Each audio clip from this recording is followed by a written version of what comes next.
ينصركم ويثبت أقدامكم. Pada hari ini berada pada bulan Syawal, dan bulan Syawal ini adalah salah satu daripada bulan-bulan haji, dan atmosfer haji ini sudah mulai terasa di seluruh dunia, dan para hujjat yakni yang akan menunaikan ibadah haji pada tahun ini, mereka sudah bersiap-siap untuk berangkat daripada haji. Dan apa yang disebutkan oleh Allah di dalam Al-Quran itu, Al-Hajju Ashhurum Ma'lumat. Jadi haji itu ada waktu-waktu yang telah ditentukan. Jadi tidak bisa kita menentukan musim atau bulan haji itu dengan semau kita, kan tetapi itu sudah diatur oleh Allah dan Rasul-Nya kepada kita. Dan ini termasuk daripada salah satu sempurna daripada ajaran Islam, bahwa perkara-perkara yang besar ataupun perkara-perkara yang kecil semuanya telah diatur oleh Allah dan Rasul-Nya itu kepada kita. Jadi kita tinggal menjalani saja lagi. Jangan buat-buat aturan-aturan yang baru di dalam agama. Karena ajaran Islam ini sudah lengkap mengajarkan kepada kita, jadi kita tinggal menjalani saja lagi. Jangan buat sistem atau aturan-aturan yang mungkin menurut mau kita ini adalah yang lebih baik daripada itu. Akan tetapi seperti itulah diatur oleh Allah dan Rasul-Nya kepada kita. Seperti misalnya disebutkan tadi bahwa Al-Hajju Ashhurum Ma'lumat. Jadi haji itu ada waktu-waktu yang telah ditentukan. Disebutkan oleh Rasulullah SAW bahwa waktu tersebut adalah sebagaimana riwayat daripada Abdullah bin Umar, yakni Syawal, Zulqa'dah dan 10 hari pertama daripada bulan Zulhijjah itu adalah musim-musim haji. Jadi tidak boleh diotak-atik dan diotak-otakkan menurut pikiran kita. Supaya nyaman diatur bahwa bulan Muharram, Safar, Rabiul Awal ini untuk Indonesia dan untuk Asia Tenggara misalnya. Atau bulan-bulan selanjutnya, 3 bulan berikutnya ini untuk orang-orang daripada Eropa misalnya. Maka tidak bisa dibuat aturan seperti itu. Tapi ini sudah aturan daripada Allah dan Rasul-Nya. Meskipun kita beralasan supaya tidak terjadi kemacetan, supaya tidak terjadi berdesak-desakan misalnya, maka itu aturan yang dicocok-cocokkan dengan akal kita.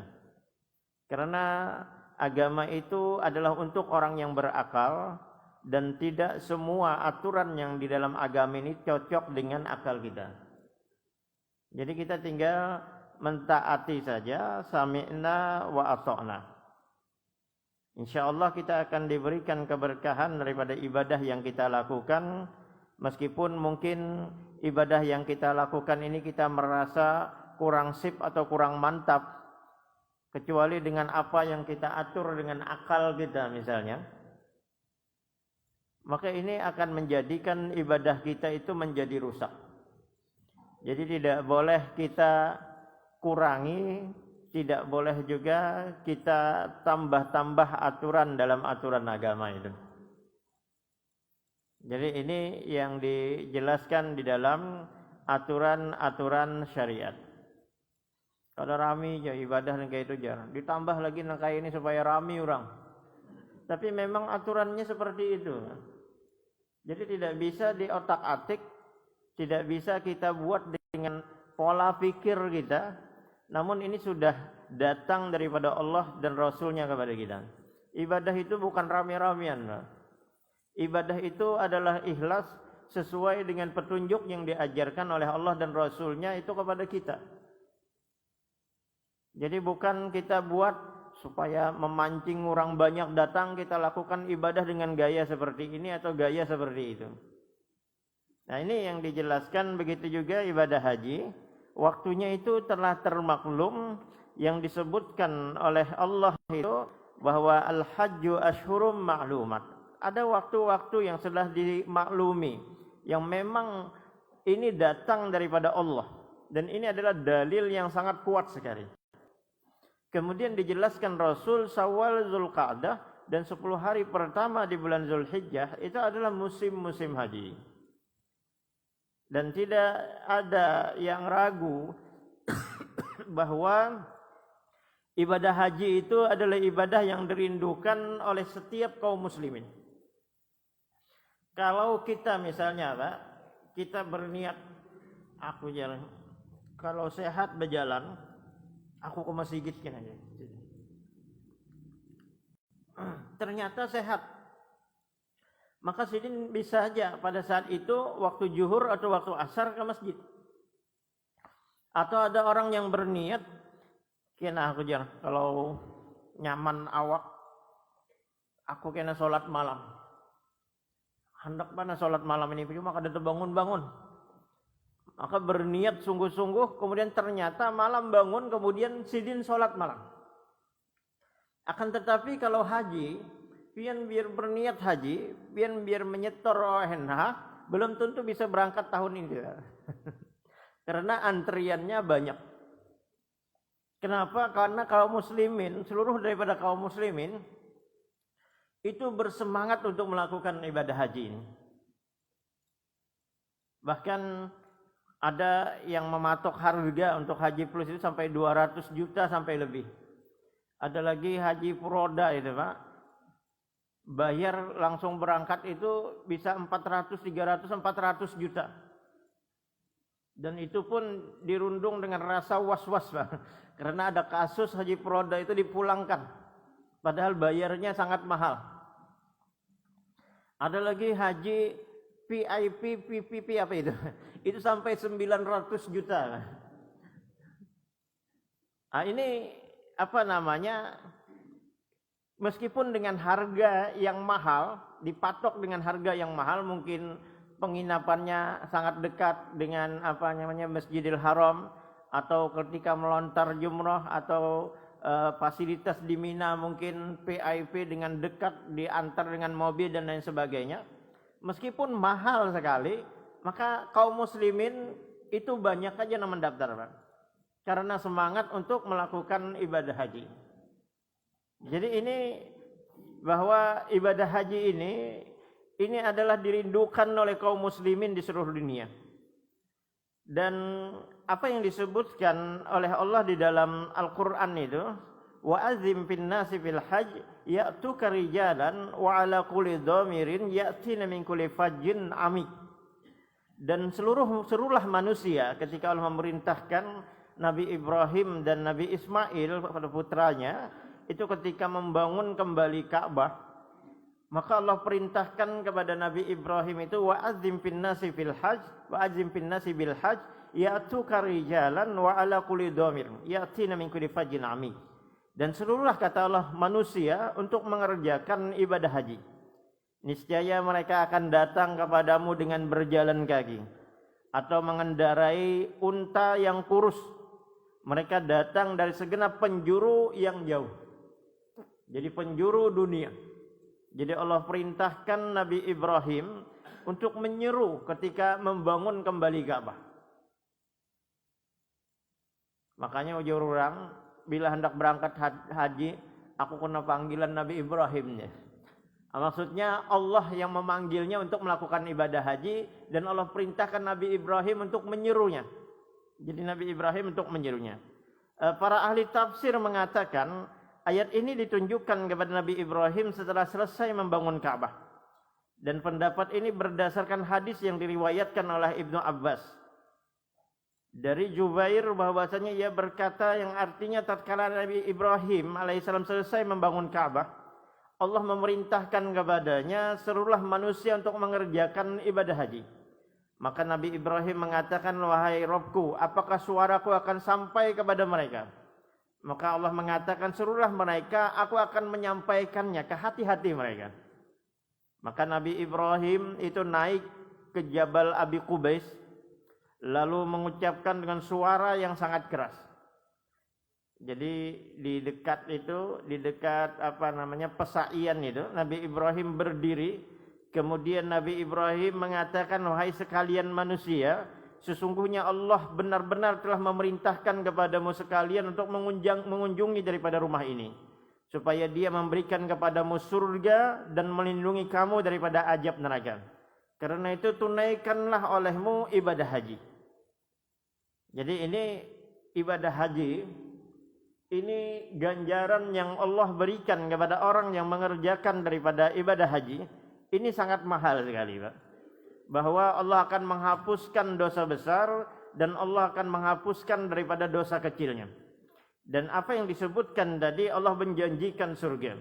Al-hajjul mabrur laisa lahu jazaa'un illal jannah. Haji yang diterima sebagaimana riwayat daripada Imam Bukhari, kata Rasul sallallahu alaihi wasallam, tidak ada ganjaran yang pantas untuknya kecuali surganya Allah Subhanahu wa taala. Kemudian walaysa lil hajjatil mabrur sawabun ilal jannah. Kata Rasul, tidak ada balasan setimpal bagi haji mabrur kecuali surga.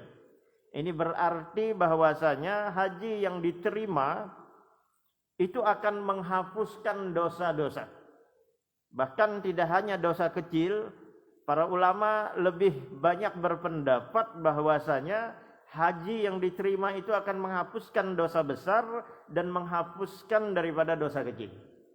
Dalilnya apa yang disebutkan oleh Nabi SAW, man hajja lillah falam yarfus walam yafsuk raja'a kayomi waladathu ummuhu. Jadi barang siapa yang mengerjakan haji karena Allah dan dia tidak melakukan rafas, yakni perkataan-perkataan yang keji, dan tidak melakukan kemaksiatan, kata Rasul, maka dia akan kembali sebagaimana di hari dilahirkan daripada ibunya.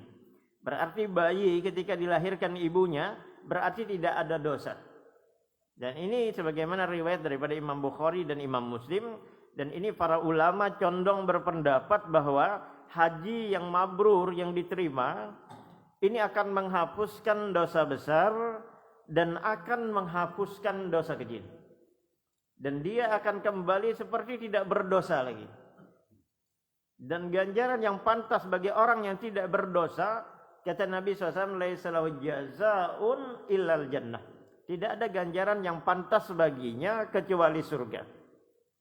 Apa yang disebutkan oleh Al-Imam Nawawi, dan ini juga dijelaskan oleh Al-Imam Jalaluddin As-Suyuti dan juga Syarhus Suyuti, dan ini juga dijelaskan Sunan An-Nasa'i, bahwasanya Imam Nawawi mengatakan dipandang sebagai pendapat yang paling kuat, kata beliau, qala An-Nawawi ma'nahu annahu la yaqtasiru lis-sahibiha minal jazaa' ala takfiri ba'da dzunubihi la budda ay yadkhulal jannah.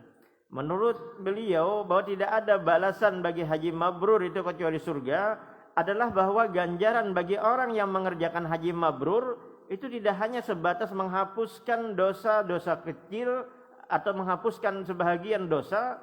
Mabrur itu adalah mengharuskan dia, kata Al-Imam Nawawi, untuk masuk surga. La budda ayyadkhulal jannah, mengharuskan dia untuk masuk ke dalam surga. Wal asahal ashharu annal hajjil mabrur alladhi la yukhalituhu ismun ma'khudin minal birri wa huwa tha'ah. Kata beliau yang paling sahih, yang masyhur adalah bahwa haji mabrur yang bersih daripada dosa itu diambil daripada kata albir, yakni kebaikan, yakni ketaatan. Nah, ini menandakan bahwasanya haji yang mabrur ini menghapuskan dosa besar dan menghapuskan daripada dosa kecil. Dan ganjaran yang pantas untuknya adalah surganya Allah Subhanahu wa taala. Bagaimana juga perkataan Al-Imam Ibnu Hajar, annahu yadhharu bi akhirih. Sesungguhnya haji mabrur itu nampak di akhir hajinya, kata Al-Imam Ibnu Hajar dalam Fathul Bari dijelaskan, fa in raja'a khairan mimma kana urifa annahu mabrurun. Kata beliau, jika ia kembali setelah haji dalam kondisi lebih baik daripada sebelumnya, maka diketahuilah bahwasanya hajinya adalah haji yang mabrur. Sekali lagi, ini adalah pendapat kebanyakan daripada para ulama. Jadi pendapat daripada kebanyakan para ulama. Kalau misalnya orang itu naik haji, gawian-gawian dahulu ternyata tetap aja digawinya, maka ini meragukan daripada kemabruran hajinya. Misalnya dia sebelum haji sudah bermaksiat, kemudian setelah datang haji tetap juga menyaung ayam, membetaruhan itu, maka ini diragukan kemabruran daripada hajinya. Nah, ini disebutkan oleh para ulama dan ini pendapat para ulama, wallahiruhu ghufranus shaghair wal kabair wat tabi'at. Dan zahir hadis ini adalah diampunkan dosa-dosa kecil dan dosa-dosa besar, kata Imam Ibnu Hajar, bahkan dihapuskan dampak-dampak daripada dosa tersebut nanti di akhirat. Nah, ini apa namanya? Jadi luar biasa sekali ya, ibadah haji ini. Sehingga kaum muslimin ini semangat dalam melakukan ibadah haji, dan banyak kita mendengar cerita-cerita kerinduan kaum muslimin itu terhadap ibadah haji itu sangat luar biasa sekali. Ada orang yang mengumpulkan uang bertahun-tahun, padahal dia jual barang rongsokan. Ada dulu itu di Madiun seorang ibu atau seorang nenek berumur 70 tahun. Mengumpulkan duit daripada hasil daripada dia mencari barang-barang rongsokan itu selama 40 tahun. Dan beliau sudah berumur 70 tahun. Ternyata karena tekad niat yang kuat, alhamdulillah Allah berangkatkan beliau untuk melakukan daripada ibadah haji. Bayangkan 40 tahun menabung itu kada gampang-gampang. Akan tetapi dengan niat yang sangat kuat melakukan ibadah haji, ternyata Allah berangkatkan dia untuk melakukan ibadah haji. Maka yang penting niat, kalau ada duit menyetor ONH itu. Jadi kada tahu berangkatnya kayak apa, kilam-kilaman kah orang Banjar. Namun kita sudah meniatkan untuk berangkat daripada ibadah haji. Apalagi misalnya kita ada kemampuan untuk melakukan haji plus, misalnya duit MM-an, haji plus hanya 200 atau 300 juta, kita berangkat untuk melakukan ibadah haji. Duit cari-carian aja, Kak. Kepuasan batin itu tidak bisa ditukar dengan uang. Apalagi di Arafah itu. Di Arafah itu doa yang terbaik, kata Rasulullah SAW, khairud doa Arafah. Sebaik-baik doa itu adalah doa yang dipanjatkan ketika kita berada di Arafah. Itu akan terjadi ketika kita berada untuk berangkat daripada ibadah haji. Sehingga banyak kaum muslimin itu ketika selepas zuhur sampai matahari tenggelam, dia berdoa. Tapi ada juga yang mucai, pejabat rahmah itu, bernaik-naik ke atas itu, memandak-andak foto segala macam. Pertemuan Adam dan Hawa aja. Padahal tidak ada riwayat-riwayat seperti itu. Nah, ini maksudnya ibadah haji ini adalah perkara-perkara yang sangat dirindukan oleh kaum muslimin. Apalagi ketika tanggal 8 daripada bulan Zulhijjah. Kita memakai pakaian ihram dengan mengatakan labbaik Allahumma hajjan.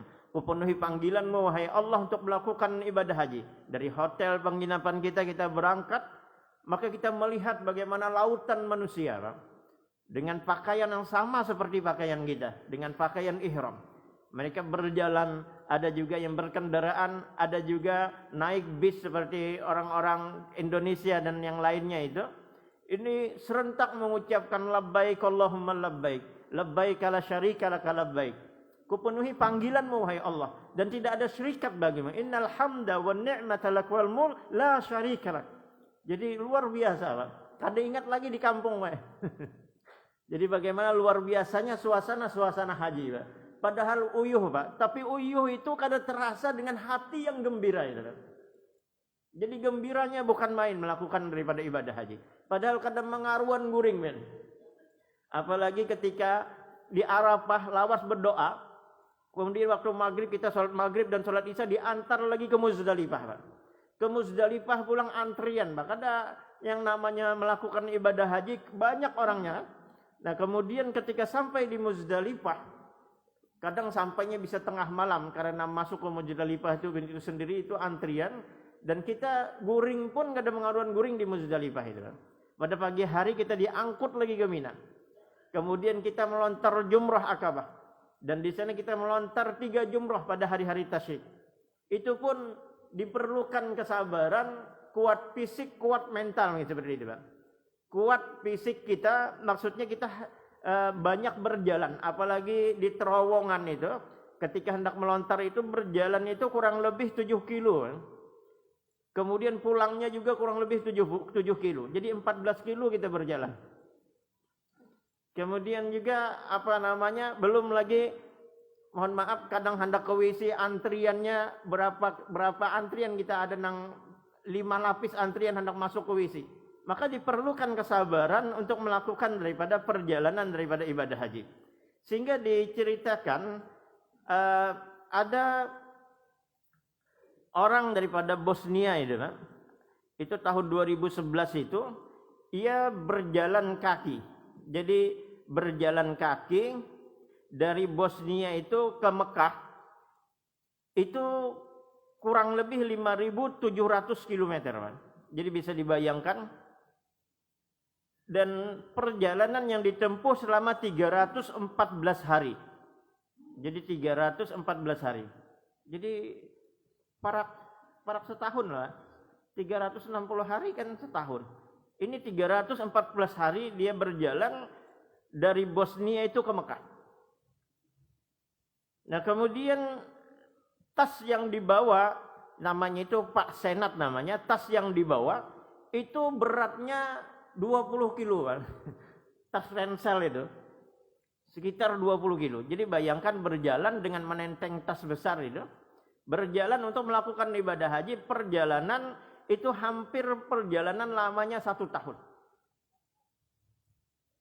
Dan uang yang dibawa itu kurang lebih, kalau hitungan euro itu, duit kita itu 4.300.000. Tapi ternyata karena tekad atau niat yang kuat, Allah mudahkan dia untuk melakukan sampai ke tanah suci Mekah. Ketika ditanya, ujar orang bahasa Banjar itu, pian uyuh lah berjalannya. Ujar sidin kada uyuh, hati aku senang, hati aku gembira. Nah ini Allah menjelaskan nanti akan datang, ketika engkau menyeru wahai Ibrahim, orang akan datang dengan berjalan kaki atau mengendarai unta yang kurus-kurus. Maksudnya biar lapah ditangi orang juga ibadah haji ini. Jadi biar susah seperti apa, orang akan mendatangi ibadah haji. Terkadang juga ada orang yang sudah berangkat ke tanah suci Mekah, Pak. Saking lamanya sudah menunggu-nunggu, ternyata berangkat, ada seorang ibu ketika sampai di Jeddah langsung sujud syukur, Pak. Hati senang sekali karena sampai untuk memenuhi panggilan Allah melakukan ibadah haji. Jadi melakukan daripada ibadah haji. Apalagi dulu kita kenal kakek-kakek kita atau orang-orang tua kita yang dulu itu, datu kita atau siapa, itu dalam perjalanan naik kapal, itu 6 bulan perjalanan pergi ke sana, kemudian 6 bulan lagi balik, Pak. Orang nggak diingat lagi. Jadi selama 1 tahun perjalanan. Dan tidak jarang bulik membawa anak. Ujungannya. Nah ini maksudnya bagaimana lamanya perjalanan ibadah haji, orang akan mendatanginya. Jadi bagaimana susahnya daripada melakukan ibadah haji, orang akan mendatangi untuk melakukan daripada ibadah haji.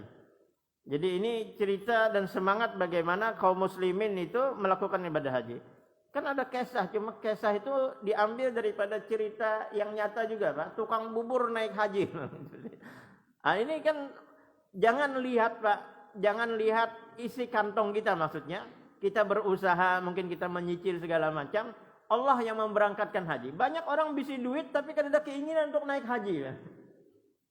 Jadi yang menggerakkan kita untuk melakukan ibadah haji itu adalah Allah Subhanahu wa taala.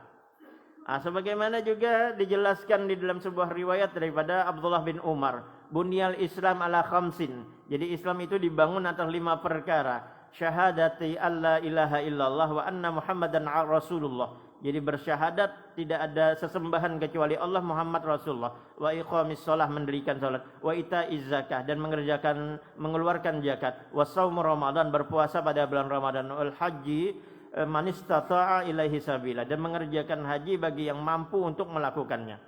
Jadi mampu itu syaratnya adalah bekal dan kendaraan. ada perjalanan yang akan mengantarkan kita ke sana. Kemudian sehat badan, jalannya aman dan mampu untuk melakukan perjalanan. Jadi mampu untuk melakukan perjalanan. Mampu di sisi bekal itu bisa mencakup 3 hal, yakni nafkah bagi keluarga yang ditinggalkan. Jadi jangan juga ditinggalkan juga langsung tulak misalnya. Kita harus meninggalkan keluarga kita dengan persiapan-persiapan yang matang. Kemudian kebutuhan keluarga berupa tempat tinggal, pakaian dan lain sebagainya. Kemudian penunaian utang. Jadi maksudnya bahwa kalau memang kita ada utang, lebih baik kita bayar utang dulu. Kalau kita tidak mampu untuk bayar utang. Kecuali kalau kita memang mampu untuk membayarnya, tidak mengapa. Nah, ini maksudnya bahwa ibadah haji ini adalah perjalanan ibadah manistata'a ilaihi sabila, bagi orang yang mampu untuk melakukannya. Dan orang yang ada kemauan keras untuk melakukan daripada ibadah haji. Dan ketika Rasul sallallahu alaihi wasallam mengatakan kepada para sahabat, ayyuhan nas qad faradallahu alaikumul hajja fahajju. Wahai manusia, Allah telah mewajibkan kewajiban haji kepada kalian, maka berhajilah. Maka ada seorang berkata, wahai Rasul, apakah haji itu setiap tahun? Maka Nabi SAW diam saja. Sampai orang tadi bertanya sebanyak 3 kali, maka Rasul SAW mengatakan, lau qultu na'am lawajabat wala mastata'tum. Seandainya aku mengatakan iya, kata Nabi SAW, maka tentulah jadi wajib dan itu akan menyulitkan bagi kalian dan kalian tidak sanggup untuk melakukannya. Sebagaimana riwayat daripada Imam Muslim. Ini menandakan bahwa kewajiban haji itu hanya sekali seumur hidup saja. Rasul itu mengerjakan haji seumur hidup beliau sekali dan melakukan umrah itu sebanyak 4 kali. Dan yang terakhir bahwasanya haji itu diantaranya juga adalah jihadnya daripada para wanita adalah mengerjakan haji dan umrah.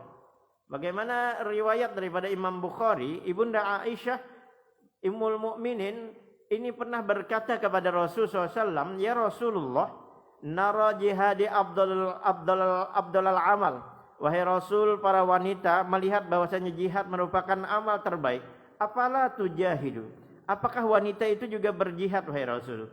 Maka kata Nabi SAW, tidak. Lakunna abdalul jihadi hajjil mabrur. Akan tetapi kata Nabi SAW, jihadnya para wanita adalah haji yang mabrur, yakni haji yang diterima. Nah, ini dijelaskan bagaimana jihad para wanita itu adalah haji yang mabrur. Dalam riwayat yang lain, aku bertanya, kata Ibunda Aisyah kepada Rasul SAW, apakah wajib bagi para wanita untuk berjihad? Kata Nabi SAW, iya, wajib bagi wanita kalian untuk berjihad dan tidak ada peperangan di dalamnya. Yakni kata Nabi SAW, al-hajju wal umrah. Jadi mengerjakan haji dan umrah itu adalah jihadnya daripada para wanita. Makanya kalau kita ada duit, bawa bini untuk melakukan umrah, atau lebih-lebih lagi mungkin kawa melakukan ibadah haji karena sudah lama mendaftar, maka itu adalah jihad bagi para wanita yang tidak ada peperangan di dalamnya, kata Rasul, yakni mengerjakan ibadah haji dan mengerjakan umrah. Mudah-mudahan para jemaah haji yang berangkat pada tahun ini hajinya diterima, perniagaan yang tidak merugi, dan juga Allah Subhanahu wa taala memasukkannya ke dalam surganya Allah Subhanahu wa taala. Subhanakallahumma wa bihamdika asyhadu an la ilaha illa anta astaghfiruka wa atubu ilaik. Assalamualaikum warahmatullahi wabarakatuh.